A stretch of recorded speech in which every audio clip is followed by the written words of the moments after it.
the Clockmaker's daughter. In a forgotten valley between the mountains, there lay a village untouched by war or time. Birds always returned in spring, apples ripened at the same hour each season, and no one aged too quickly nor too slowly. The villagers believed themselves blessed, though they never questioned why time was always perfect. At the heart of the village stood a towering clock, tall, brass-framed, its hands shimmering like gold even on cloudy days. No one dared to enter the tower except one man, the Clockmaker, an old, quiet figure with silver-streaked hair and eyes full of memory. Every morning at dawn, he climbed the spiraling stairs and wound the clock, not with tools, but with whispered words and ancient care. But the Clockmaker had a secret that only the walls of the tower knew.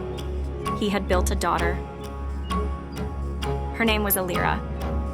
She was carved from enchanted mahogany, with skin like polished rosewood, and hair made of golden threads.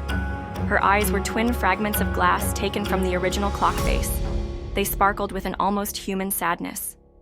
At her core, where a heart should be, ticked a piece of the tower's magic, a glowing shard of time itself. To everyone else, Elira did not exist.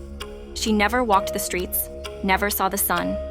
Her world was the tower, the scent of metal oil, the humming gears, the song of time itself. But her mind and spirit were more alive than anyone in the village below. "Father," she would ask, standing at the top window, "why can't I go outside? Why must I only live in shadows?"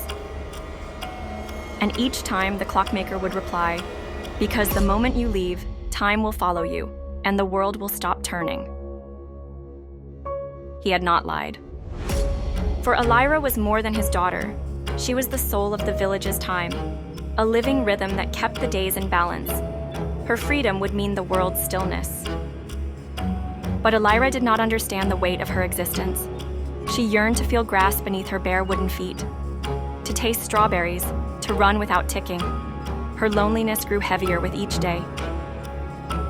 Then, one moonless night, a traveler passed through the village. He carried a flute made of bone and played a tune so sorrowful, the very stars seemed to pause and listen. The melody reached Elira's window like a calling wind, and something inside her stirred. She opened the tower door for the first time. And the moment she stepped out, time shattered. The wind froze mid-gust. The baker's hand paused in midair as he kneaded dough. Children were caught forever in loops of laughter. Even the birds hung still in the air like forgotten dreams. Only Elira moved. Terrified, she ran back to the tower, but it was too late. Her father was on the floor, weak and trembling. The gears above them stood still. "Elira," he whispered, "you carry time, and when you left, you took it with you."